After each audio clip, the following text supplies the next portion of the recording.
Welcome to Planet People Mining Season 2. I'm your host, Allison Koppel. Here we present the stories of trailblazers at the crossroads of mining, sustainability, and communities. Hear what motivates top professionals in this field of impactful work. Accompany them as they describe their challenges and explore the issues they tackle. And for our Spanish speaking audience, busca Planet People Mining en español.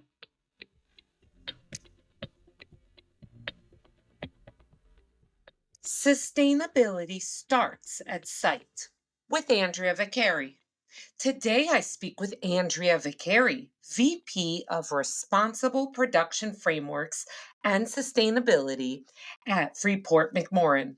Driving consistently sustainable production, Andrea reflects on her former experience in quality control with Rio Tinto, emphasizing the crucial perspective of operational realities. Her time at the International Copper Association led to the creation of the Copper Mark certification. At Freeport McMoRan since 2019, Andrea travels frequently to sites and engages across the company to reinvent mining. Originally from Ontario, Canada, Andrea holds a Bachelor of Environmental Studies from the University of Waterloo. Andrea, it is so fantastic having you here in the podcast. Why don't you introduce yourself beyond what I shared in the bio? What are a few major life and work milestones? Sure. Thank you so much for having me today, Allison. I absolutely love that podcasting has sort of opened up the world to hearing about different people's stories and what we can learn from them for our own lives and adventures in mining and metals and beyond. So my name's Andrea Vaccari. Many people know me as Andrea Russell Vaccari. I have been in the mining industry for almost 26 years. It's been a love for me. It's been an amazing journey. When I first graduated, I'm an environmental scientist. I went to University of Waterloo in Ontario, Canada, and studied physical geography and environmental resource studies. And when I first graduated, had no idea I would go into mining. We had certainly done some studies on mining. Canada is a very mining centric country. And I never really thought I would get into mining. And then I started with a consulting firm called Five Winds, this really cool sustainability consulting firm back in 1999 when they were first starting. And we had mining projects, and I just fell in love with them and have been in mining ever since. I worked for Five Winds for a few years as a consultant. Then I went and worked for Rio Tinto for better part of a decade, and then took a break to have my beautiful children. And just for a few years worked as a consultant so I could pick my hours.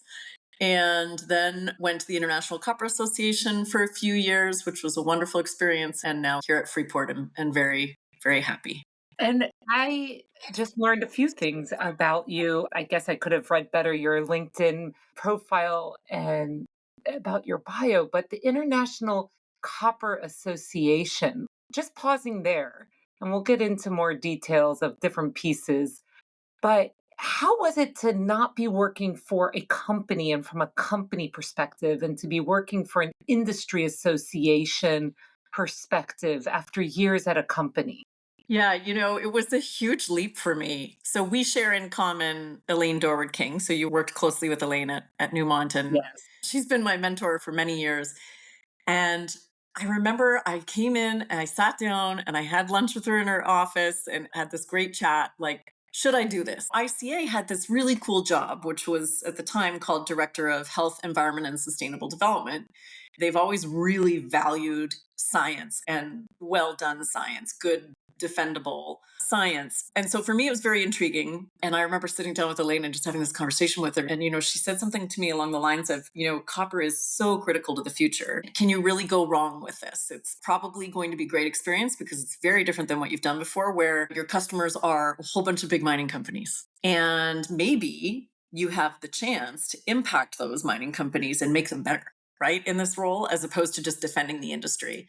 And when she kind of switched it on me a little bit like that, and really copper is, it does underpin the energy transition. That, I would say, was 2/3 of the decision. And then the other third was that they were allowing me to work 100% from home, which in 2016 is when I went there, was still not particularly common. And so I would have a global team, but work from home and, still travel a week a month, but I could work from home, have a nanny in the house. And I couldn't do that when I was at Rio. So to me, which is one of the reasons I left. So, what is your current role? What are you doing now? And why do you see your work as important? So now I'm vice president of responsible production frameworks and sustainability for Freeport McMoRan globally. So that means the social side of sustainability. So human rights, social responsibility, stakeholder engagement, our entire, indigenous engagement strategy with our indigenous partners. And we have just a wonderful team working on that internally and externally, I should say. And things like climate change, our assurance for the business, and the overall sustainability strategy for the business is something that I've been working on for a few years. Why do I view it as important? We're about 9 to 10% of global copper production annually. We're also a significant part of the gold world, owning and operating Grasberg and producing refined gold now in Surabaya, or just outside of Surabaya, Indonesia. And so Grasberg in and of itself, I mean, we have almost 30,000 people working there on the ground full time every day. We have a communities department there of 600 people. And so to me, why is what we're doing important, or what my role is doing is important? It's really helping the company maintain its social license to operate. It's really enabling stakeholders to engage with us on an ongoing basis, going out, listening, really shaping sort of the future of maintaining that license to operate. But then on the other side is this whole piece of the work that we do around customers and value chain, and working with Coppermark and trying to really get to the point where we can port good data about how we responsibly produce all the way through the value chain, all the way to the automaker or the electronics company or the utility. So when I think about that role, if you just talk to the average person in a company, sustainability, what do those people even do? In mining, you know so well that it's absolutely crucial to the day to day and the long term. And then I also just think it's an important role in general for the company to maintain its value with shareholders, its long term contracts with customers. It identifies risks and then manages those risks before they impact people or the environment. What a mind boggling scale. And it makes me think of what you said about your decision to go to the International Copper Association, that you wanted to go somewhere where you were making an impact around sustainability, around communities. And now, after that experience, you've been able to find a company experience where your impact's huge and far reaching, and realizing that in order just to produce the copper the world needs, we have to work in this way. This is the only way that we're going to be able to get the value of the copper. And so, what was the moment? So, this has been a thread in your career. What was the moment, perhaps early on, perhaps several moments, when you realized that this is your calling and your career path? It's kind of been a series of things, I would say, or a series of events that have really led to it. My great uncle, my mom's uncle, was an ecologist, well known in Canada, John Stanroe. And we grew up with his influence, which was really about, similar to the Gaia hypothesis, that the earth is a living thing. And he had a theory called home place, that how we impact ecosystems directly impacts us, indirectly or directly. And he would go around and teach. He did a lot of education in schools and with kids, and he worked with David Suzuki in Canada. And I wouldn't have said it growing up that he had that big of an impact. But what's funny is my brother works for the Canadian Wildlife Service and is an ornithologist, an expert in birds and their importance to ecosystems. And so we both kind of ended up in these fields. And for me, I think when I got into mining, I just saw so much opportunity to have an impact. I saw something that was crucial for the world. I mean, we can't live without it. We use mined materials every single day, all day long. And so for me, it just seemed like such a good opportunity. And I think there's been a number of things that have sort of happened. I did actually move out of sustainability. So originally I worked as an environmental engineer and then sustainability manager for Rio Tinto, and then moved into quality and moved out to one of our mines and worked at one of our mines for a few years, but ran the global quality program for, I think, 5 years or something like that.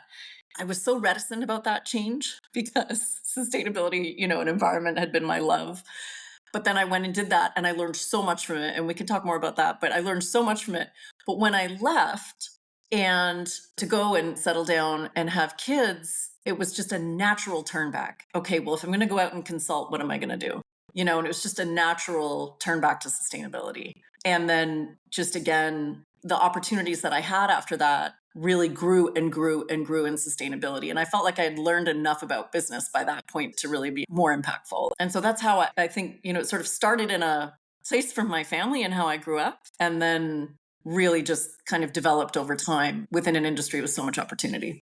How we impact ecosystems impacts us. Did I get that right? Yeah. I like that. I noted that one.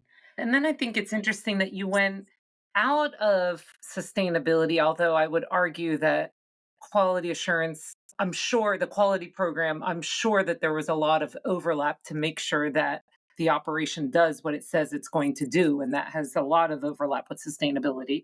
Absolutely. Andrea, I really like how you describe how important your work is with quality control and your experience at the mine. How have you brought this work from quality control to your work now in sustainability? It's been an interesting progression over time. So, starting in environmental was obviously what I had studied, and I went into sustainability for a while, right? The broader sort of concepts and sort of the management and the planning of that work across the Rio Tinto Minerals Corporation. And then going into quality, initially, again, I had thought, oh, how does this relate? And then, of course, like I talked about, I found all these ways it related to environmental.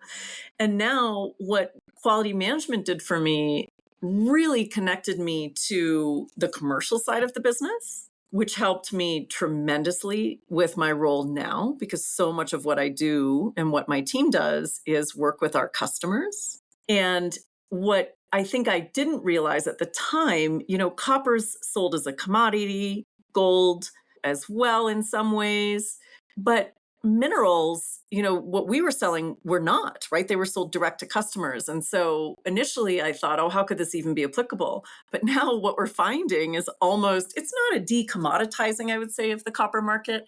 But what we are certainly seeing is much more interaction because of due diligence, right? Whether it's human rights or environmental due diligence or governance due diligence coming from customers down the chain.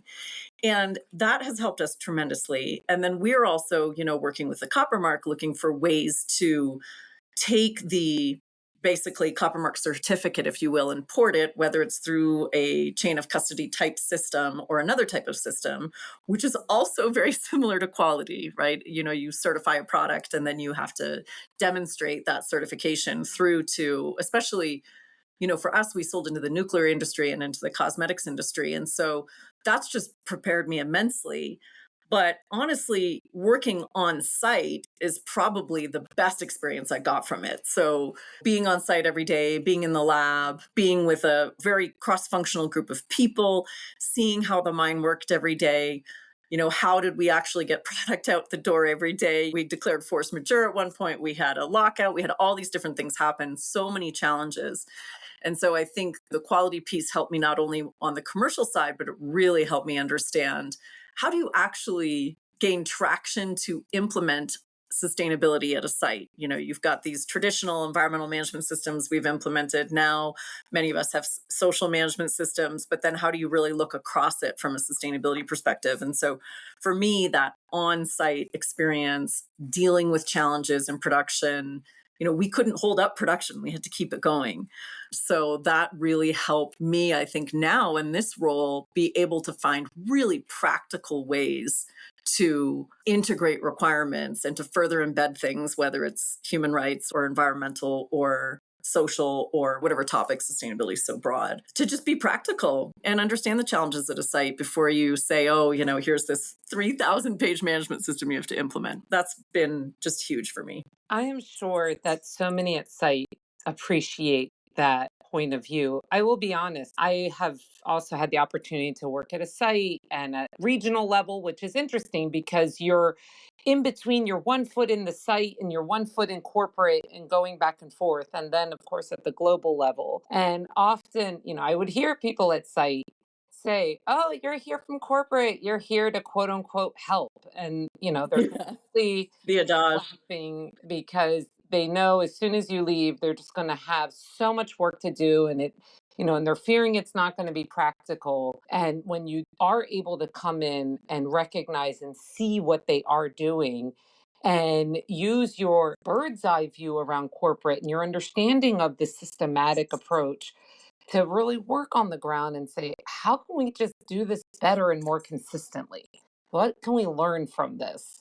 And I found that when I'm able to bring that conversation down exactly to their level and we're able to connect on their level, then you get a different conversation. And it isn't what others called like a seagull effect, where you just go and you leave stuff on the ground. Yeah, it's a requirement for folks that work, in my group. It's a requirement for them to go to site a certain number of times a year because otherwise you become that subject matter expert at the corporate level that just doesn't understand how to make things happen. And it's not useful for the business. There's no business value in that. If we're trying to embed various aspects of sustainability into the day-to-day business, then you need to be where the day-to-day business happens. And for commercial, that's not necessarily at site. So there's, a chunk of what we do within my team that is much more commercial in nature. And in that case, we go out and we visit customers, right? We go to them. We try to understand what are their challenges? What do they want from a sustainability perspective? How do we translate what we do into their language? And so it's the same sort of thing, right? It's just this idea that when you have a receiver of information, you need to really speak in their language and understand what's keeping them up at night and really align your work with that. That's kind of what underlies everything that I try to do. You say that so easily that you want your team to spend a certain number of days, or you said number of times a year at a site. And I've seen just a number of companies that just have this idea that any travel is a waste of money. The first thing that we're going to do is just cut travel. We don't need to bother the site. And to me, that was always baffling because I love traveling to site. And I would say to a site, look, I don't need the red carpet treatment where you parade me around and produce a bunch of fancy storyboards and really No, produce no. my visits. I'll just go and hang out for a week. And if you're going out to the field, I can follow you to the field. I don't need a special office in the administrative building. I can just sit in the pool with everybody. And it was those visits where honestly the site felt comfortable. Okay, this woman from corporate's coming again, Allison. All right, she's just going to melt into what we're doing. It's not an extra burden for the week to have her here. That's where I learned the most.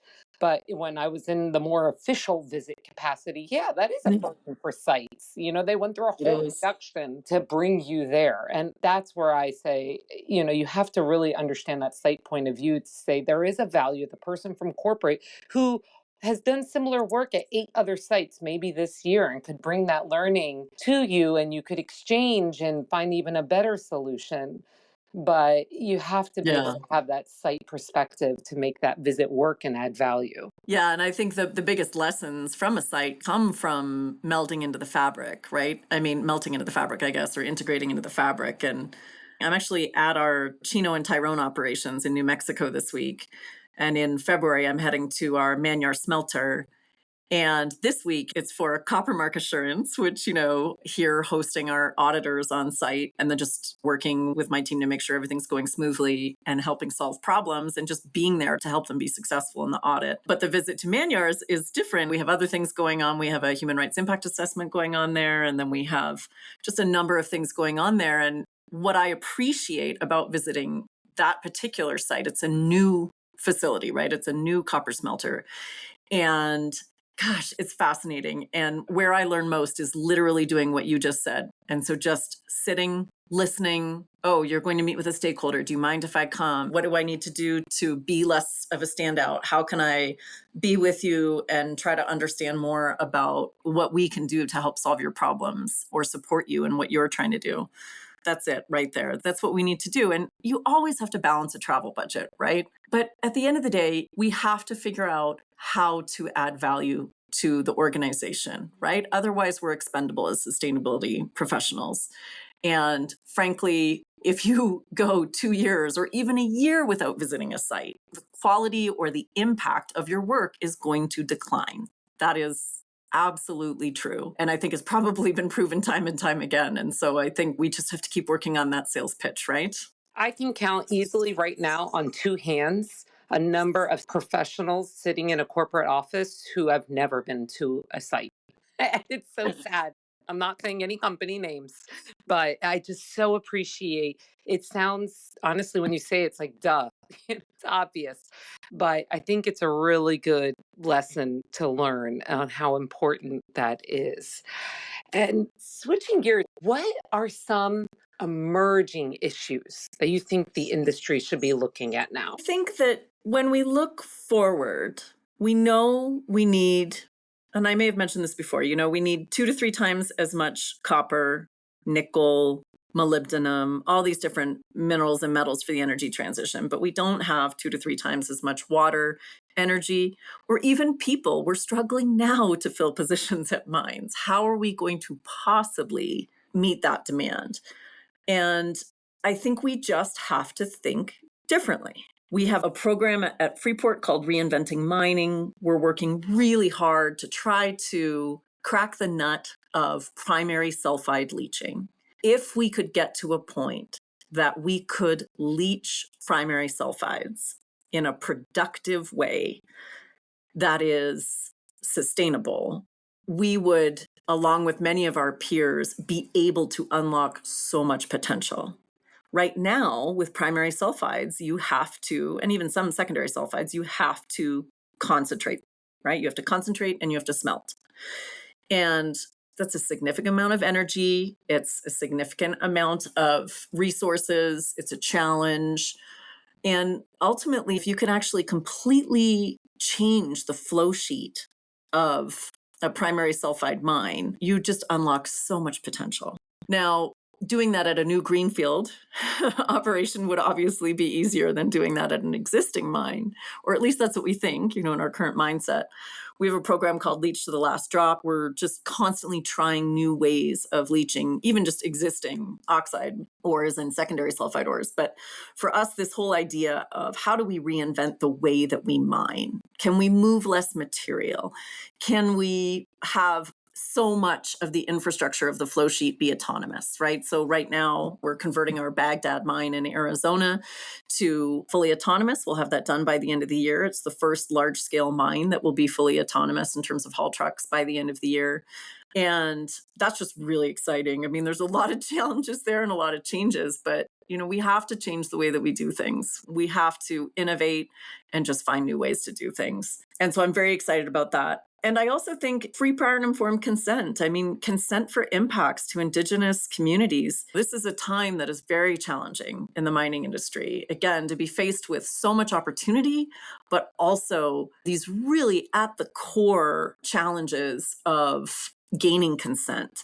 I like to say we start at the start, and I think the idea of starting at the start is ultimately in mining is starting in exploration with getting consent for impacts from drilling, from the very beginning. And we do that in Canada. That is much more the norm than it is here in the United States and certainly many other countries around the world. But we just have to reorient the way that we do things and really listen a lot more, focus more on partnership and sharing of benefits. And I think that also is, like I said, reinventing mining, finding new ways to completely change the flow sheet and really have these significant step level changes in technology and reductions in impact, and then finding ways to meet together and gain consent. I love that reflection because a lot in mining I hear, I can't, no, you can't do that. We haven't done that. And it's like, what if we just reinvent it and just say we can do that? Let's just do that. What does that look like? And I like looking at it through the lens of a human centric mind. What if we started with people at the center, like you just said? What if it is imagined this concept that there this mineral that we know a little bit about, and we take the people who are sitting on top of the mineral or around the mineral or somehow connected to that mineral and start from there to imagine what this development could look like and how could it best benefit the people who are involved in this process. And I had been in different cycles of mining and in a down cycle where anything related to innovation was just turned off. It's like, nope, we don't have money for that. And we're not going to go do that. We're just going to do what we know how to do. It's cheaper. And it's so refreshing to hear this reflection of, well, what can we do? And how do we just reinvent that? And how do we just process completely differently so that we recognize we're not going to have water for this? We're not going to have energy for this. We can do it without disturbing the land. We can do this in a way where people are excited to have this development in their backyard because it melts into the fabric of their life. So That's right. I think that with the advent of AI, as scary as it is, it's an amazing tool. With autonomous, again, these things are tools that enable us to think differently. What if I did this completely differently? It's a really interesting concept of, a people-centered mind. And I think at Freeport, we have this new program called Proudly Creating Better Futures, which is really about how do we get people interested in joining our industry, in high school? How do we pull them in from university and really show them how much potential they have? We can't have a world without minerals and metals. So how do we pull people in from various walks of life and various backgrounds and really show them that there's a huge impact they can have? I think the opportunities for this industry are endless if we can bring people in and then combine that with these new technologies and approaches. So that's a good lead in. What advice would you give to these new people in the industry or people just starting out in the industry? Be curious. For me, when I think about, we've hired almost all of the interns that we've had in my team in the last few years. And my advice to them is always be curious. You have the job that you have the role that you have, but people in the company are here to support you and help you learn. So be curious, learn about other roles. If you're not happy doing what you're doing, speak up. Don't just stay doing something you don't want to do. Yes, we all have to build our base from entry level work, but if you figure out pretty quick you don't like doing something, there's so many jobs in a mining organization. Speak up and find a mentor and be honest and open with your boss. Those are two really important things. I would say a big turning point for me in my career was my boss's boss, if I remember correctly, when I was at Rio Tinto Minerals. He said, "Hey, you need some site experience." And he made that happen for me because I was open to it and willing to do it. Those opportunities, even though they're scary, they can be great and monumental in terms of your learning, right? Foundational. And so I think finding those people, not settling for unhappiness. If you're in a company that doesn't listen to you when you do speak up and you do it in a respectful way, there's a lot of other great companies that would be willing to have you. So, I always just encourage people, just speak up if you're not happy. If you want to develop your skills, find your mentors, find your people. And ultimately, it's up to you to develop your career. It's not somebody else's job. Like, you can't sit back and say, oh, they didn't have a good enough leadership development program. Well, what did you do to advocate for yourself? And I think that, again, comes back to this idea of relationships, right? And having relationships, both internally and externally, so that if you do need to make a change, you can do it. Again, whether that's within the company that you're in or take a leap and go do something else like you did, Allison, go do something different. Ultimately, we're responsible for ourselves as human beings. And there's great people out there that we can link arms with to help us make mining a better place and make our experience within it better. So many good nuggets there. And I appreciate it even in this conversation to have you as a sounding board as we think of the mine of the future and what this work will start to look like. So I'm so excited you decided to join the podcast. I learned a lot from you. You must be an amazing person to work with on your team and your colleagues who get to learn from your site and corporate and global experience. So thank you very much and take care and have a great site visit. Thank you, Allison. I'm so honored to have been chosen by you to be on this. I've learned so much from you already. I really look forward to seeing you at PDAC and Yeah. at the WIM events there and continuing to just work together to help make mining a better place. Thank you so much, Allison. Thank you.